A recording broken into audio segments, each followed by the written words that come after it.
everybody. Welcome back to Pagan's Witchy Corner. My name is Pagan, and today I'm joined by a familiar friend who has been on the show before, and that is Jay Allen Cross. Jay, welcome back to the show. I am so excited to talk to you about your amazing book, American Brujeria. It was fantastic.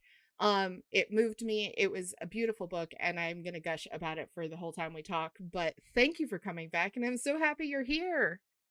Oh my gosh, thank you so much for having me. I have not been on one of these in a minute, and it feels nice to sort of be back in conversation with some of my witchy folk.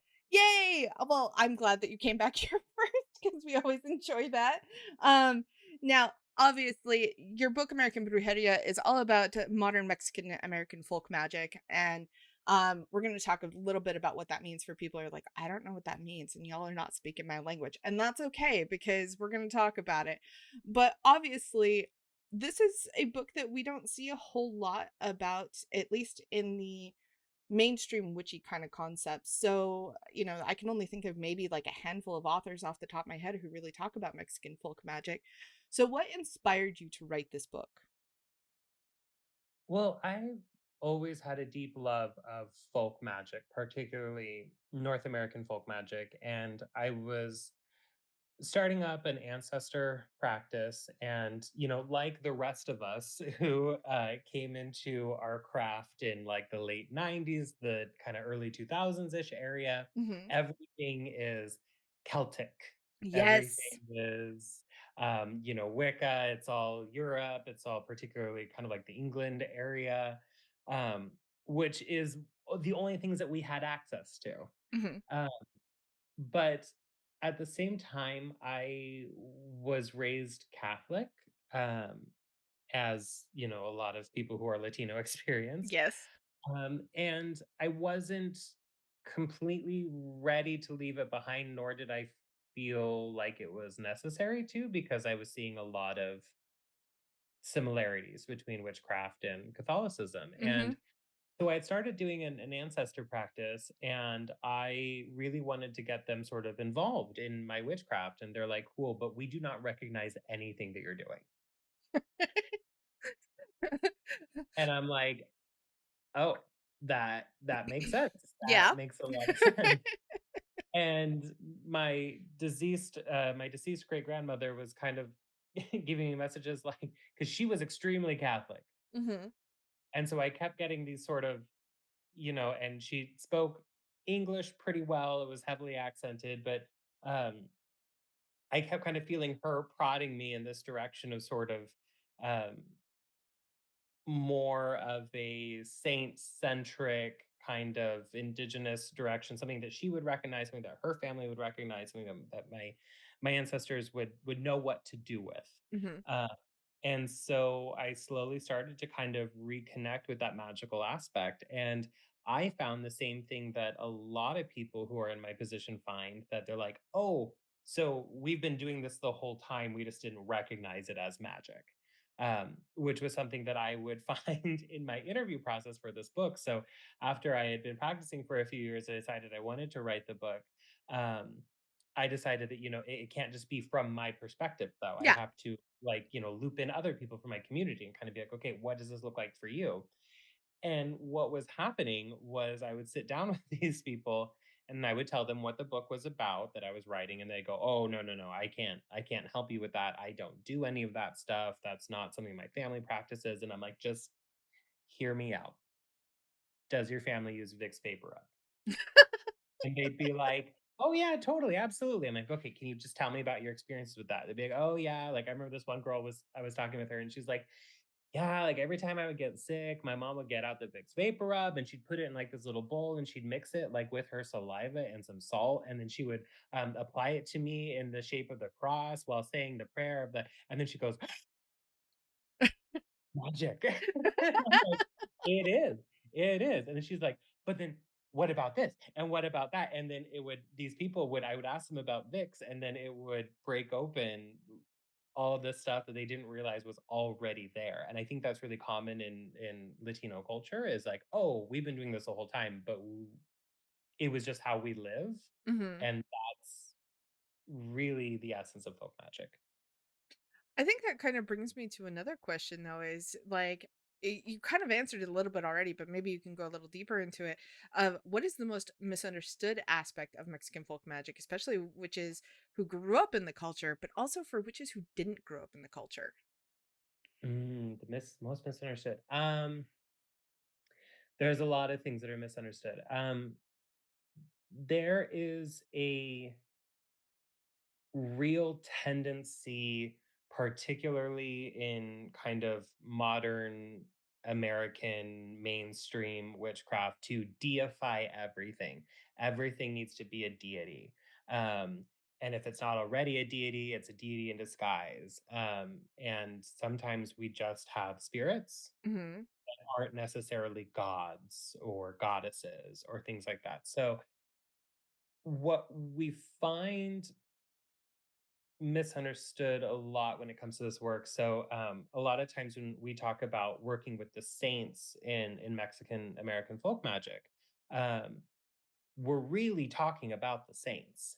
Hmm. And a lot of times people have difficulty wrapping their head around it because they're like, "Oh, you mean a different of a foreign god that is in the guise of a saint," and it's like, nope, we're really talking about the Catholic saints here. But they really want it to be different, and in some ways and in some places there is that synchronicity, Hmm. which is important and it is sacred, but in a lot of times it's really just the Catholic saints. Similarly, there's a lot of need to um, talk about La Santa Muerte being a full-on goddess, when in Mexican culture she is seen as a saint, Hmm. uh, which is an important distinction. Um, and similarly, I have also seen people try to deify La Llorona, which has been really interesting to watch. That But I I grew up in New Mexico, and I like, so you say that, and I'm just like, what do you mean? Like, why would you do yeah, that? yeah, there's a lot of choices that are being made. So a lot of it really revolves. A lot of the misconceptions revolve around the spirits themselves, and what we're running into is kind of what they are versus what people want them to be. And Gotcha. I think that can be tricky Hmm. sometimes. I understand that, but like I know you talk a little bit about that in the book, about trying to people almost kind of trying to like sanctify La Llorona and all that, and so like growing up in New Mexico and hearing all of the legends of La Llorona and all that, and so you have all of these things where it's like, oh, like they told us those stories as kids. And all of my friends who were Latino or Latina and all that, growing up around them, they were like, no, no, no, no, you don't go near the river at night, you don't do this, you don't, if you hear this, you come home. And I'm like, okay, like my family didn't participate in any of that, but I knew all of the legends growing up because everybody told them. So I developed this like respect slash fear of the legend, because everybody in the community that I was associated with, like we were the minority in our community, or at least my family was, but like to learn that, and then you're just like, no, you don't do this, and it's like, oh, we don't do that, okay. Like I didn't question it because I was like, she sounds terrifying, I'm not gonna mess with her, like it's fine, it's cool, I'll be over here. Like you tell me to come home, I'm coming home. So hearing that people are like, yeah, we should make her into a deity, and I'm like, are you sure about that? Right. I'm like, I have questions, and I mean, I understand where it comes from, because I think there's this really intense desire to try and undo a lot of the damage of colonization. Yes. And people automatically assume that if something has a negative context that comes from a marginalized culture, that it was originally something that was good that then was turned into something negative by, the church or the colonizers. And a lot of the times that is true. Hmm. Sometimes though, there are spirits that aren't good or friendly, and that's not always a product of colonization. Sometimes that's kind of where it started. Right. um Similarly too, I think we live in an era of, social media and trying to prove that we are whatever we feel like we are. And I think sometimes people can feel that if, like, oh yeah, well, this spirit is really dangerous, but they're not for me, then that sort of sets them apart, makes them special. And I think that's part of the driving force. So I think we kind of run into an interesting mix of both of those sometimes Hmm. around spirits that are inherently dangerous. And I don't think there's anything wrong with acknowledging that they're dangerous and also maybe fascinating at the same time. Right. Uh, and especially when it comes to, for some reason, it's the female spirits that always somehow get transformed into a loving mother. And I'm like, we need to step away from that because there's so much more to these spirits than trying to make all of them into a loving mother. Sometimes they are literally death. Yeah. And trying to then pigeonhole them as mommy is really weird to me. Let female energy also be death and destruction and gore, Yes. because we need that a lot. Yes. And like as you were saying that, the first thing that popped in my brain, my brain literally just went, "Ew." Right? I'm just like, that is so like icky masculinity stuff. Like, no, we don't stop. Like, if you have mom issues, great. That's great. Go to therapy, please. Like, absolutely. I am a full supporter of therapy. I've been in therapy for a long time. I'm a full supporter of it. It is good for you in all the best ways. But also turning your deities into or even the spirits you work with, not even just deities, the spirits that you work with or the spirits that are around into something that they're not Mhm. is not really okay. And don't get me wrong, like there are some that like in, Santa Muerte's culture, like they call it, uh La Madre and stuff like that as well. But like that Mhm. doesn't necessarily mean that she's the mother. Mhm. Like that means that It that's probably something that's come out of the culture and everything, but it doesn't mean that's what she is. Well, what's interesting is in Mexican culture, they actually don't refer to her as a mother because that's seen as offensive because we all have a mother and Yeah. Mexican culture is matriarchal in a lot of ways. And so it's seen as offensive to refer to as your mother. And so what we often refer to um La Santa Muerte as is a godmother. Yeah. Yes. And Yes. which for me is like a lot more badass. And I'm like, why are we moving away from that into like mommy territory? Yeah. Um, but I do see that being the recipe that gets a lot of people into trouble when it comes to spirit work of any kind. Is what happens is they find a spirit that they think is cool, for Mhm. one reason or another. They build an altar to it. They call out to it, something responds. That's a question mark. you Mhm. know Something responds, and then what people immediately do is start working out their parental shit I with mean, these not saying spirits. deities can't help you work out your parental shit, but they're not your parents. Right, because there's so much projection on it. Yes. Suddenly this is my father and also my husband, which I see that happen a lot with Oh, don't people. even get me uh, started on that, please. Like, that's yeah, a and whole ball of ick that I'm no. like, this is nothing to do. Meanwhile, the spirit that they're like actually dealing with is just like some dead guy named Dave from like up the street who's like, cool, what's up?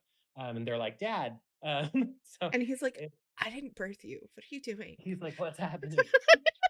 Dave is very confused at your Dave is altar. confused. Um, so we Oh, all just Lord. need to just take a deep breath, do a little discernment, slow our roll a little And bit.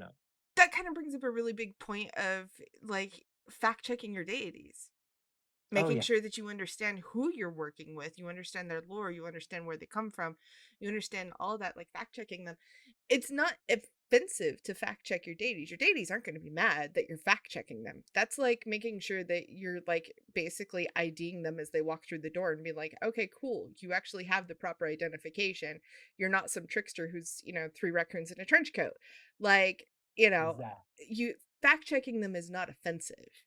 Yeah. And if you start getting something that's like, oh, my deity told me to do X, Y, and Z, but it's a really harmful or toxic thing, honey, that's not your deity. That's a trickster. Yeah.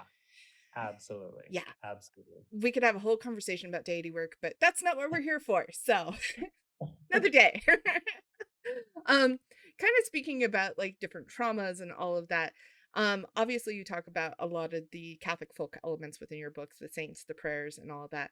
So how can somebody who comes from a Christian background, but obviously might have Christian trauma, kind of step into some of those roles, especially if this is something that they're, being felt led to kind of be a part of, to work through, especially if they're part of the culture. Absolutely. And I understand this wariness of kind of being like, well, this looks like something that harmed me. Mhm. And it reminds me of something that harmed me, or can I go back in that direction and not become sort of consumed by it or brought back into a cult? I mean, a lot of times our Christian upbringing was really damaging, and it feels like almost like a slippery slope of if we kind of start heading back that direction, am I going to either experience that again, or am I going to lose all this amazing stuff that alternative spirituality has brought me? Um, and I think kind of the shift or the crux of it is learning to think, um, at least in this sense, learning to think like a bruja. Mhm. Uh, and when we do the religious portion of it, sort of the Christian, the Catholic portion of it, we have to understand that these magical practices innately are not okayed by the church. The church is very against all of this from the jump. And so I view this as a very sort of subversive form of Catholicism. Mhm. And it's not, I'm no longer dealing with the God or the saints that the church is telling me that I'm dealing with, because I'm no longer basing my understanding of them solely on what I'm being told by the church. It becomes a spirituality in the way that we actually make contact with these spirits and we get to learn from them themselves. And we find out things that are different. Um, and we make our own deals with them and we build our own relationships with them instead of getting told this is what your relationship looks like, here's how you go about this relationship. And so therefore we get to sort of take the power back when it comes to these systems, and we get to have it on our own terms and our own relationships in our own ways while still utilizing a familiar symbol system. Mhm. And so instead of kind of like getting into the back the back seat of the car and hoping that you get taken wherever you hope you're going to go, you're getting more into the front seat, the driver's seat. You're calling the shots a little bit more. And so I really think that there is room to come back to forms of Christianity if you want to, if it feels good to you. And while also remembering that you don't have to, you know, fall in line the way that you used to or were told you had to. There's a different way that you can do it. I love that. And which kind of brings me to a follow-up question. So, let's say that somebody wasn't raised Catholic, they don't really know much about the saints. Can Mhm. anybody work with the saints if they aren't Catholic? And what would that kind of look like in terms of brujeria? I say yes, that you are able to work with the saints, but like what we were talking about before, I think it's important to learn about the saints, Mhm. who they were, what their stories are, and really resist the urge to go, oh, this saint looks cool. I'm going to make up a story that makes me feel better or that I like more. And then, because then that's something that we see a lot, kind of like what we were talking earlier with some of these spirits. You have to sort of take them as they are. Mhm. You have to understand that you're coming into their territory, they're not coming into yours. Um, and remember as well that not that while the saints generally are a very safe sort of group of spirits to work with, some of them are more aggressive than others. And that's where that research, that understanding comes in, that not all things in the spirit world, or pretty much nothing in the spirit world, is 100% love and light. No, definitely And not. so, like all of us, saints are complicated. Mhm. So do your homework, take some time, get to know some saints, um, understand what their areas of expertise are and are not, and then respect them by letting them be who they are and not try and turn them into something that you want them to be. I think that is probably even I think that goes for all divine beings of any sort, Yeah. whether it be spirit or whether it be deity or something else in between. um when you try to like box them in and put them into what makes you feel comfortable, then you're Mhm. actually missing out on the complexity and all of their fun little nuances and different things that make them who they are. And getting to know all of that's part of the fun journey of it. Even if it's scary, even if it's uncomfortable, it still is their story. It's like having somebody force you into a box and you saying and them telling you you can only behave this way, you can only act this way, you can only dress this way. That's it. Mhm. Nothing else. You would probably, try to break out of that box. You'd be very uncomfortable. So trying to put somebody in or any divine being of any kind into a box that they don't fit into is extremely disrespectful. And I know that we talked about this last time you were on the show in terms of paranormal stuff, but it's also kind of like walking into a haunted place and basically screaming, you know, like, I rebuke you in the name of Jesus and you're a devil and now you're a demon. And it's like, I'm just Joe. Like, what? Like, it's the most ridiculous thing, but we don't do that because it's disrespectful. So you need to understand who you're working with and who you're talking to. And then again, that's where fact checking comes into play. Learn about it, understand it, really Absolutely. fact check. Don't just say, hey, I'm going to have a relationship with X, Y, and Z spirit or deity or whoever before you're like, have had 20 conversations and saying, okay, yeah, we're actually compatible. Like, Mhm. you wouldn't just say, hey, I'm going to go marry Joe from down the street without ever knowing him. Like, that would be weird. Exactly, exactly. Well, and I think so much of our spiritual path, whether we realize it or not, is really dictated by what we want and not by what is actually happening. So, like for instance, how do I put this? So what I run into with people is that, like when it comes to like these spirits, they might be like, "Oh, well, I want to work with Saint Michael, but wouldn't it be cool if his personality was like this and he felt this way about me?" And then that turns into a reality for them. When I feel like if we're really actually in tune with what it is that we want, we can stop before we start forcing or projecting that onto a spirit Hmm. and go, what is this yearning for me to have, Zeus be a father figure for me? Right. That's not the truth of what's happening, but I have this need, I have this want. What can I learn from that about myself? What is part of me that needs something here right now? And I think we'd actually get a lot further if we were able to recognize our wants Hmm. before we got to that stage of trying to project it onto spirits. Yes, absolutely. And the big thing too with that is I've mentioned it before on the show, like witchcraft is a little bit like spicy psychology. There's some psychology aspects that come along with working with the magical work that we do and all of that. It because we have to understand our own wants, we have to understand our desires, we have to understand why we're doing the work that we're doing and why we're communicating or connecting with Mhm, what we're connecting with. So it really does kind of come down to looking into your own self, your own introspection, your own shadow, and saying, mhm, why am I behaving this way? Why is this happening? And that doesn't mean that you're broken. It doesn't mean that you're wrong. It doesn't mean that you're bad in any capacity. It just might mean that there's something else that you're lacking in the real mhm, world and the mundane side and you're trying to force that onto the divine or force that mhm, into your magical practice. And mhm, it's a big question of whether or not you should. So, having those conversations with yourself and doing the introspection is not a bad thing. It's always a good thing because that allows you to make sure that you are getting what you need. And here's the thing, deities can help you in terms of so many things, and spirits can help you in so many ways, but they're not actually your therapists.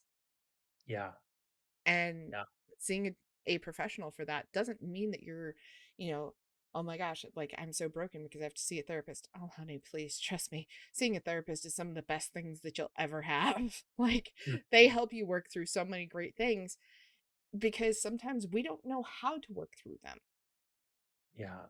Well, and we end up being controlled by them too, because if Yes. you're not aware of this, I'm missing this thing, I have this need for this, then it ends up controlling, your relationship with your spirits because you have this unhealed, relationship with a parent, you're going to project that onto the spirits and it will end up deciding for you. Yes. Yes, absolutely. So kind of bringing, that into like somebody who's reconnecting with their Latino and Mexican roots and all that, but also somebody who practices paganism. How are we allowed to kind of blend the two paths respectfully, and what parts should remain separate in terms of brujeria and, the folk Catholic aspects and everything? Mm, that's a really good question. It's a really deep question. I'm sorry. That's probably a big one. Well, it's so funny because there's sort of the modern answer, and then there's kind of what's happened over the years. Of course, yes. Um, and when it comes specifically to Mexican forms of magic, they're not afraid to borrow from other cultures, integrate in from other cultures. That's something that we've seen a lot. And Mexico actually has a great deal of influence from like Irish culture and Jewish culture, and of course African culture. All of that stuff. It's and Mexican culture is what it is today because of all of these influences and all this blending. So Mexican culture is no stranger to blending and bringing in. Hmm. I think there's a way to be respectful because people don't understand the difference often between, well, this is how I personally go about it, and this is how it is. Right. And a lot of times people will kind of create their own way of doing things, and then they'll kind of um, spread that as gospel truth, and then it gets really muddy, and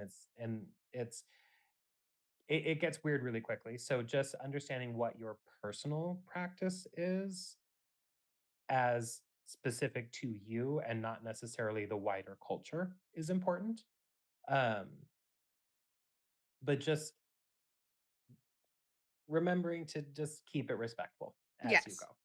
I think that kind of really leans into the VPG and UPG, so verified personal gnosis versus Mhm. unverified personal gnosis. Your Yes. personal practice is going to technically fall under unverified personal gnosis. Yes, it might Mhm. have some verified aspects in it, but what you share with the world should really, excuse me, follow under verified personal gnosis a little bit. And you can talk about your personal experiences, within a group and all that and learn from them. And because who knows, that might help it become verified. Not saying that you shouldn't share these things, but also just make sure that you're sharing this and saying, this is my way, this is the way I do it, this is what way I've experienced it. This is Mhm. not gospel. Yes. So that's the big thing is saying this is how I've always done it, this is how I've always seen it, and I know it differs from what's written out there or what's spoken about or what's been taught. And Yes. that's okay because everybody's going to see it differently. It doesn't make it wrong, but it just means that it's not verified. So Yeah. we're all going to see it differently because our brains all work differently. That's the big thing. So, Well, oh, go ahead. and Sorry. sometimes I was saying sometimes too, I think that we feel that we need to label it as something in Hmm. order to feel like there's authority behind what we're doing. Yes. Yes. There's a woman on YouTube, I won't call anybody out, but she does a lot of these like um spell videos, and her whole brand is around hoodoo, and none of her spells are actually hoodoo. Um but she actually does really interesting, really like great spell work, and I wish so desperately that she would just be like, "Hey, this is just how I do my spells. I'm going to show you guys this thing." But I think people feel like unless they label it as, "Oh, this is this or this is that," then they don't feel like they have the backing for it, and I want Hmm. people to just feel way better about just kinda like, "Hey, in my personal practice, I started doing this thing and it's working," Right. and sharing that, and that can be vulnerable, but I think the more people do it, then the more other people will do it, and then we can actually learn from one another instead of just being like, "Oh yeah, this is definitely, brujeria or hoodoo or something," when it's not. Yes.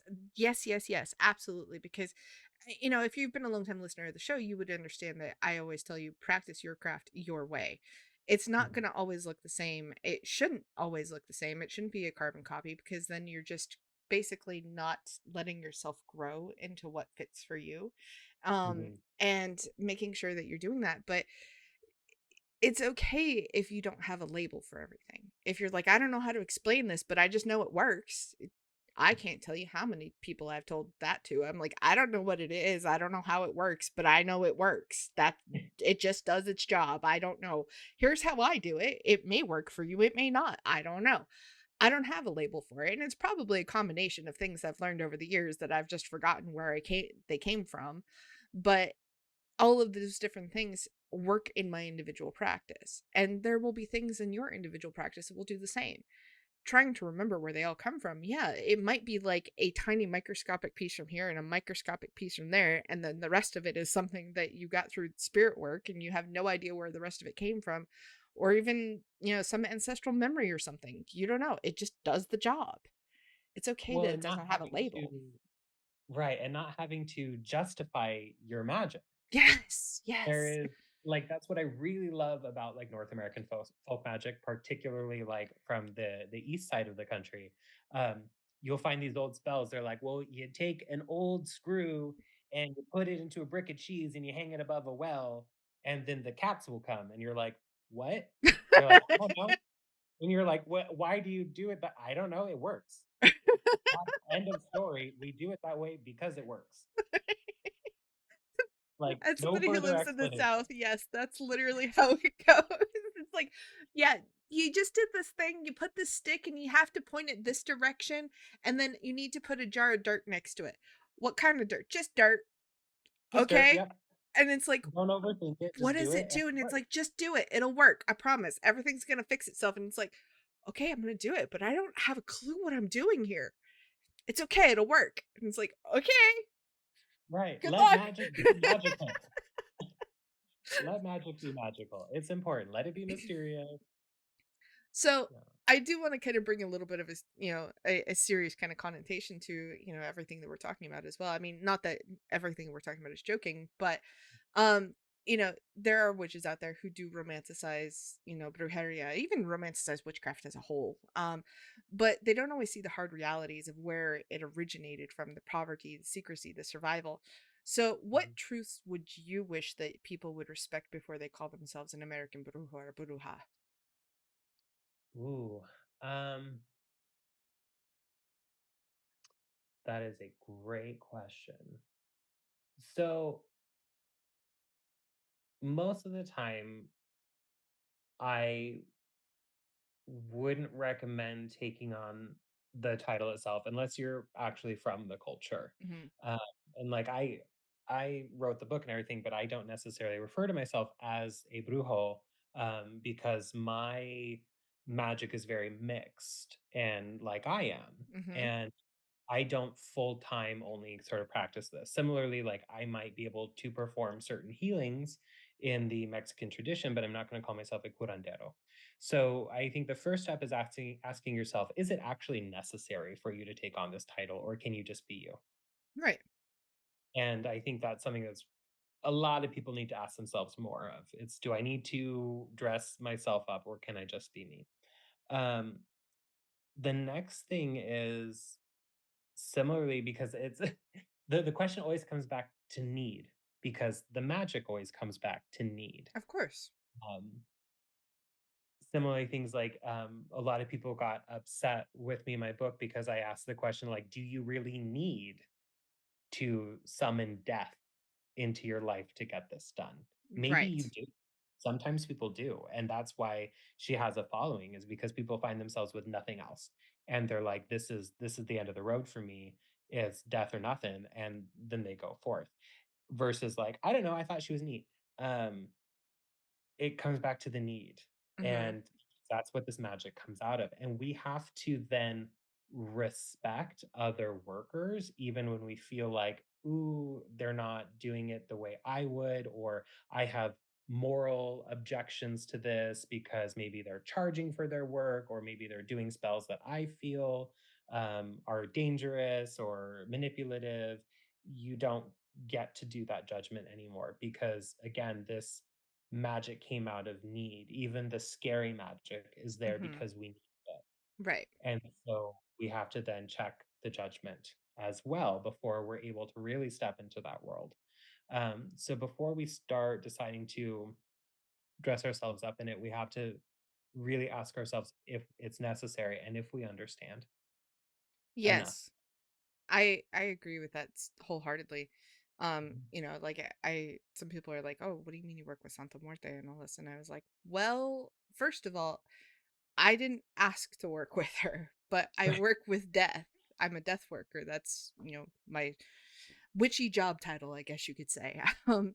But I do that because that's what I was called to do. I was called to help the dead. I was called to help in any form of either death passing or helping them cross over as a psychopomp, either one.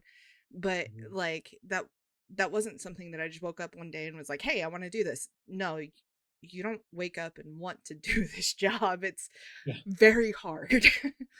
Yeah. You spend a lot of time crying, and it's not always a fun time, and it's sometimes really rewarding, and then other times you're just like, "Oh, okay, like that was not what I wanted to do. I didn't want to be that person's death worker. I didn't want to have to do that."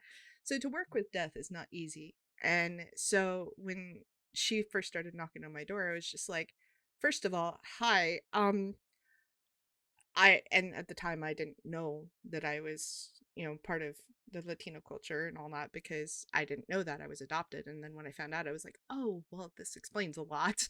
But then, before that, when she first started interacting, I was like, "I think you have the wrong house, ma'am. I don't look like the people you would work with." um, Hello? Are you sure? And she's like, "Sweetie, I've been trying to get your attention for a very long time. Could you just answer the call, please?" I'm like, "Oh, what do you mean? How long have Turns out the you been call's knocking?" coming from inside the house. Right? I'm like, "What do you mean? How long have you been knocking?" And she's like, "Do you remember this time back in New Mexico?" And I was like, "That was 17 years ago. What do you mean? You've been knocking that long? I'm so sorry. I did not mean to keep you waiting. I apologize. Um, but also you scared the shit out of me. Why are you here?" Like, I have a healthy respect for her, as you should. Any death deity of any kind, or and she's not even a deity, but like any death Mhm. spirit of sorts, and I say spirit loosely, but whoever you are working with in that term, you should have a very healthy respect for, because they can remove you from the planet. So, Absolutely. you need to just not be like, "Oh, cool, she's great." And I'm like, "She is." But also, you might want to just be slightly afraid of her, just a little bit, like just Right. to have some respect, because if you don't, like, she's the one I'm like, "No, I don't want to be on her bad side." Right, exactly. Exactly, and seeing them for who they are, and again, it comes back to understanding this need versus want dichotomy. Yes. I was interviewing, Lilith Dorsey back when I had my podcast, and I remember her saying this really interesting thing where she was talking about doing, um, initiations in voodoo for Hmm. people. And she made this statement about how she's like, "I won't even do the initiation for somebody until they don't want it anymore." Yeah. And that struck me as so interesting because then you're just kind of left with this sort of stark reality, and this very clear view. And that's always stuck with me. And I think about that a lot. I think So, about that. That's really wild to think about, actually. Like, when you're over here and you're learning and you're doing all the things, and then, me sitting here thinking about my own path, it's like, yeah, you don't, when you get to that point where it's like, oh, title comes with the work or something like that, and like being initiated into the, say voodoo or something like that, when you really do accept the title is when you really don't want the title anymore. It's true. Like that's a real thing. Like thinking about it, like when I first accepted the role of priestess and all that for everything, I was like, I don't know, like I'm not skilled enough for this. Like, are you sure you want to offer me the gig? Like, and I denied it for years. And Mhm. eventually when it kind of came about, it was like, well, I'm already doing the job, but like, are you sure again? And it's like, do you want this or not? And I'm like, I don't need it. I don't need it to do the work, but like if you need me to have that title, I will accept that title from you. Like absolutely, but I don't need it to do the work for you. And Yeah. so to understand that is really interesting. So like it's funny because so many people will come about and they'll be like, "Oh, hey, like I'm trying to get to like priestess level." And I'm like, there's no end to this road, just for the record. Like yeah, I We're think watching people just running down it. and it's like you're going to get tired eventually and you're going to get burnt out eventually, but there's no end. Like there is a doorway at the end that's called death.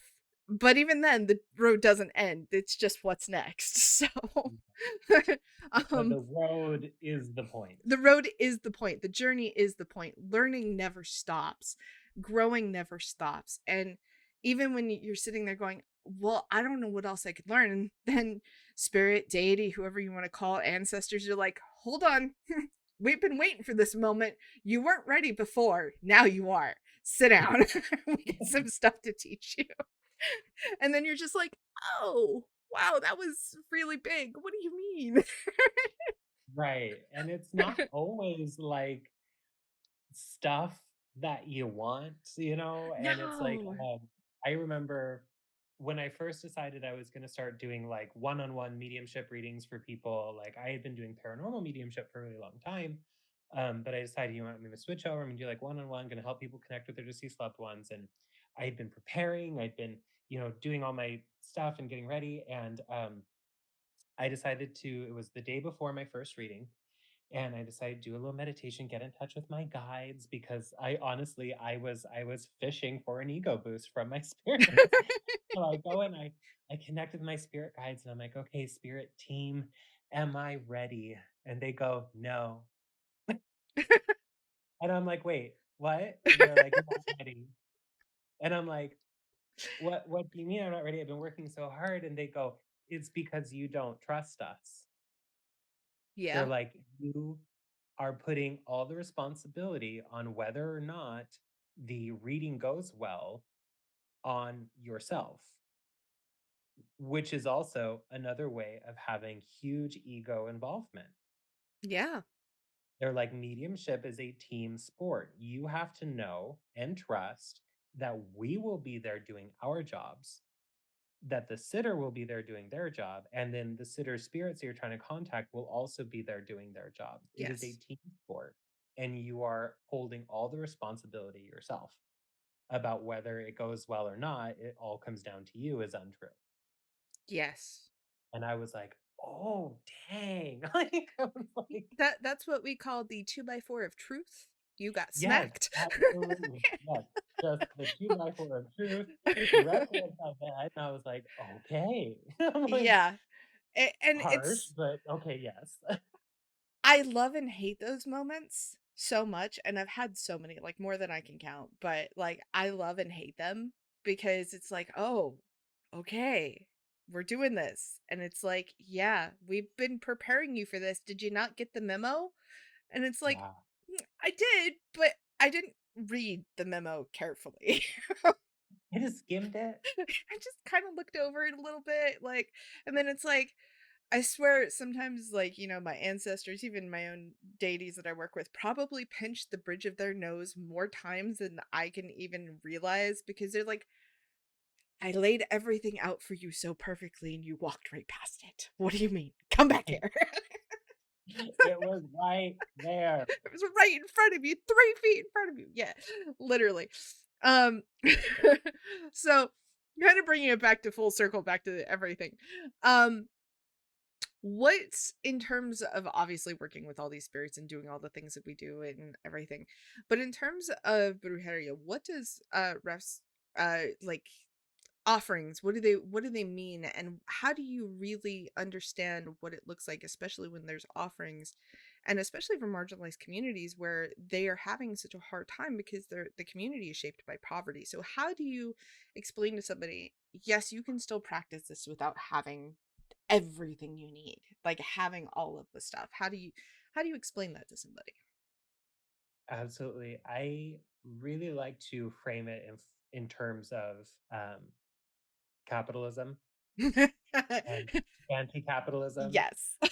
because a great deal of capitalism has made its way into witchcraft. The reason why everybody's spells are looking the same these days is because the spells have to be marketable.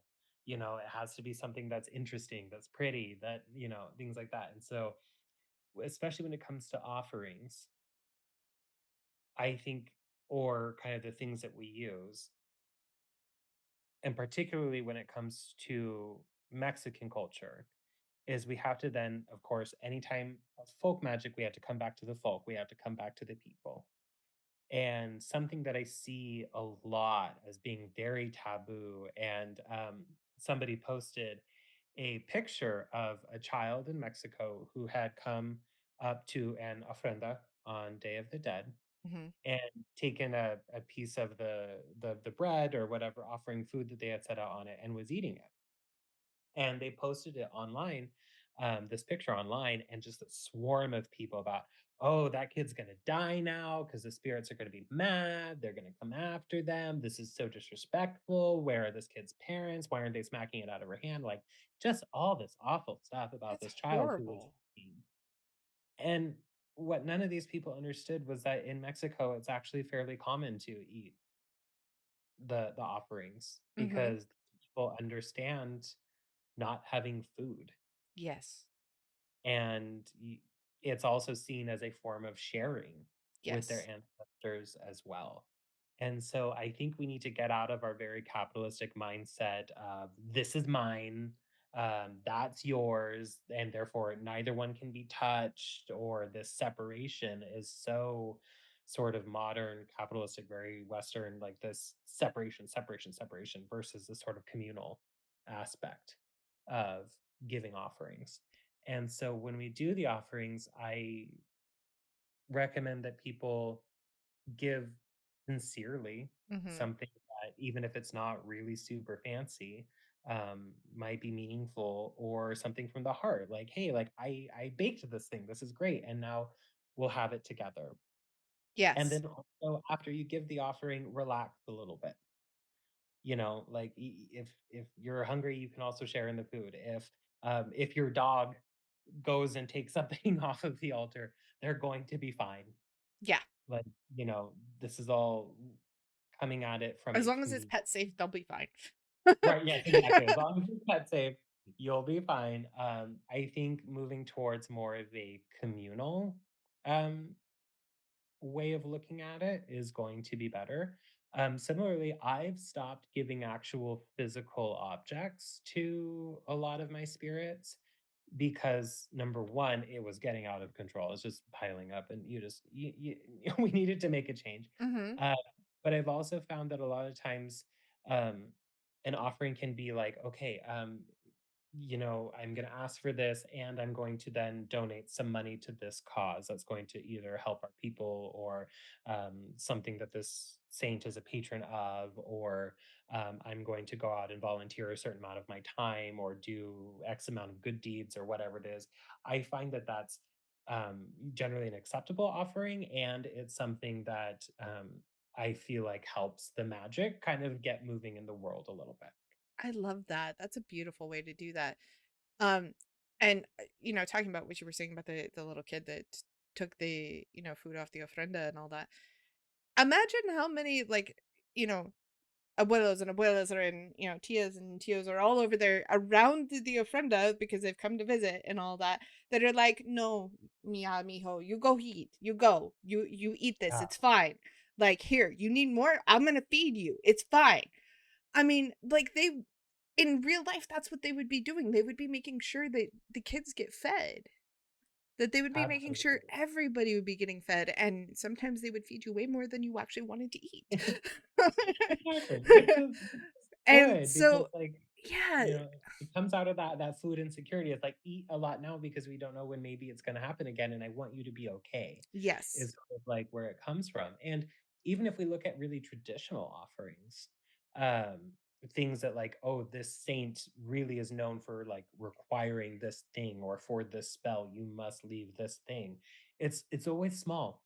Yes. And it's always like, like 5 pennies left at the crossroads or something like Mhm. that. And what's so funny is people think that they need to go really, really big with the offerings. Um, but I believe it was Orion Foxwood tells a story about feeling like he wasn't leaving enough. Mhm. And the spirit going, "You think me coming through for you is difficult when I am this powerful? Right. I You need to leave me this whole thing for something that I can do for you with like the snap of a finger." Right. Um, like, and then he was like, "Oh, okay, so I feel better leaving something meager because for you this was a meager thing to, accomplish." Right. So just don't overdo it. Relax a little bit. Just be sincere and grateful. And, kind of also talking about the different types of offerings, when they used to do Dia de los Muertos festivities when I was growing up back in New Mexico and all that. And I had friends who were very big and would actually celebrate those holidays. My family did not. It's okay, but I had friends that were like, "No, come on over. It's fine. You're going to celebrate with us." I'm so glad that I did. I learned so much from them. But a lot of times when they would make the food, like, there would be big plates of like tamales and all sorts of different things, and they would put them all on the ofrenda first. And Hmm. then everybody would socialize and all that, and then they would say, "Go fix a plate."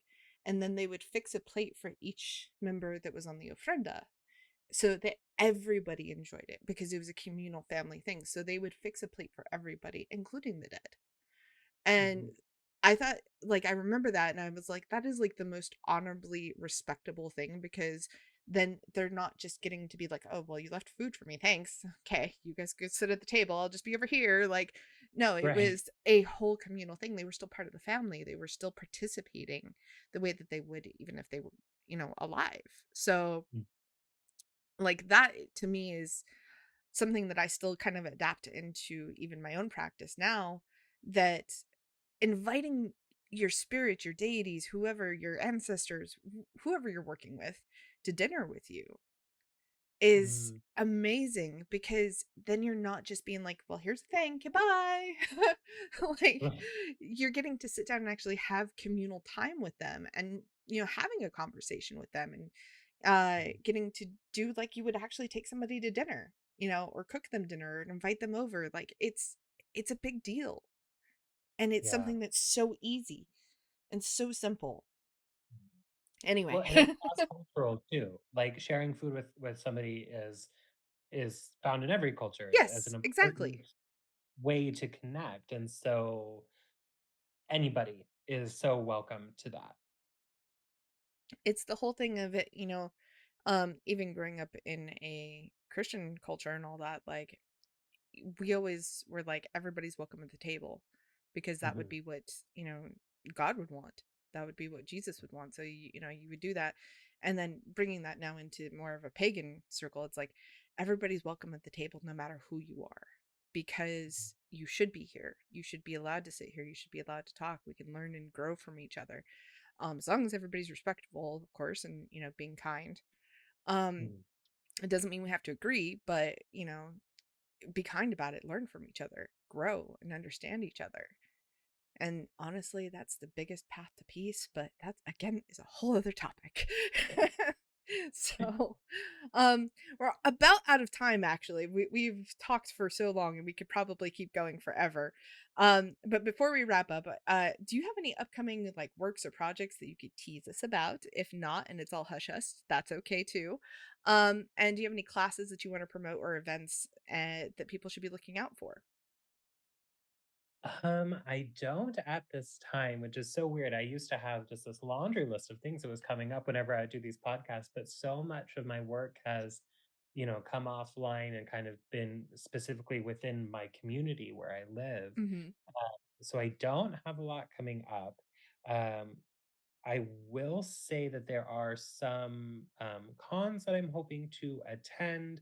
So Moat That Con, I believe is what it's called, is coming up, with the folks from That Witch Life podcast are putting it on, um, which I'm really excited about. And then, of course, every year, Oregon Ghost Conference on the coast is something where you'll likely be able to catch me at. So just allegedly, I'm working on another book. I've been allegedly working on this book for like 3 years now. So Hey, I need to actually open up that Word document at some point, and get it out there. But it is in the works. It is in the works. So, I feel that. I can't tell you how many book series and books I'm working on that are allegedly working on. One of them is in active production, yet the rest of them are not in active production. They're alleged in that status, which is totally fine. So obviously, since you kind of come a little bit offline, are you still on social media and all that? Can people find you and connect with you there? I am. I'm attempting to come back to my Instagram a little bit more. Um, It's so hard because social media used to be such a hub, and now everything is run by cartoon villains, so it's hard to know who's on what for what reasons or but I am still on the Instagram. I am at Oregon Wood Witch, with underscores in between. Um, I think less people are impersonating me now, so hopefully there's only one that pops up when you look for it. I've done a lot to try and make myself boring online so that they stop doing that. But yes, you can find me there, follow me there, and keep up to date with some of the stuff I'm doing. Um, and that's kind of the only place I'm at right now. Hey, that's totally fine. And I love the cartoon villains line that gave me such a giggle because it's so It's so true. true. It is so true. Well, Jay, this has been absolutely wonderful. I am so happy that you were able to come back. Please come back anytime, any topic, whatever. We can talk about it. We'll figure it out. I would love to have you back anytime you want to come back. You're always such a joy when you're here, and it's always such a great conversation. Like I said, we could have probably talked for hours more given the opportunity, but it's gotta keep it under the wraps. It's fine. But for everyone who's listening, thank you so much for being a listener. Thank you so much for joining us today. And thank you for just being a subscriber to the show. And make sure you go check out all of Jay's books. If you are unable to purchase a copy, because we all know times are tough, please go request a copy at your local library. If they don't have a copy, they will find a copy or buy a copy, which does help your authors and helps support your local community as well. And if you have any questions about anything, reach out to either me or Jay on social media. You know where to find us. But make sure you're taking care of yourselves. Be kind to each other, be kind to yourselves, and I will see you all next time. Bye bye, everyone. Hello, friends. So, as you know, I do a lot of community work as well, in addition to the show. So, if you're looking to deepen your practice with and connect with like minded witches like myself, or even get your questions answered, you should join the Discord. And the Discord has this beautiful community that I have built, and it offers some really great opportunities for witches to connect. Once a month, we host Temple Hours. I know, silly name, but it's true. We host a open discussion where you can ask your witchcraft, paganism, or even spiritual questions. And if you're curious about deity work, spellcraft, or if you just want to chat with other fellow practitioners like myself, because I usually will be there, Temple Hours is a space where you can come and learn and grow. The other one that we offer is the Divine Gathering. So every week we host a public devotional circle to honor our gods, share offerings, and strengthen our spiritual connections with the divine. So no matter who you work with, no matter where you are in your practice, this is a time for reverence and community support. So you should totally come join us in the Raven's Nook. It's a great place. It's a warm community. It is very welcoming, very chill and relaxed. And if you want to join us, which I hope that you will, there's a link in the show description, and I can't wait to see you there. So take care, everyone, and I'll see you all next. So, I just wanted to give a big shout out to all of my listeners and say thank you for being a loyal listener. So, if you love the show and you want to continue supporting what I do, you should come get a little deeper into the world with me. You should check out my Ko-fi page. There are several tiers that you can choose from if you would like to. And one of those tiers is the Raven tier. This gives you sneak peeks, discounts into the little shop there, and behind the scenes looks. The Wolves tier gives you even more than that, extended looks into my books, shows, cosplay projects, and even more special creative insights. And if you want to get real deep with me, there's the Shadow tier. That brings you to monthly devotionals or divination posts, voting power on new ideas, and surprise goodies when my energy and spoons allow, plus everything from the other tiers, too. So if you'd like to walk a little closer with me, check out the link in the show description because I'd love to see you there, and thanks again for being such a loyal listener.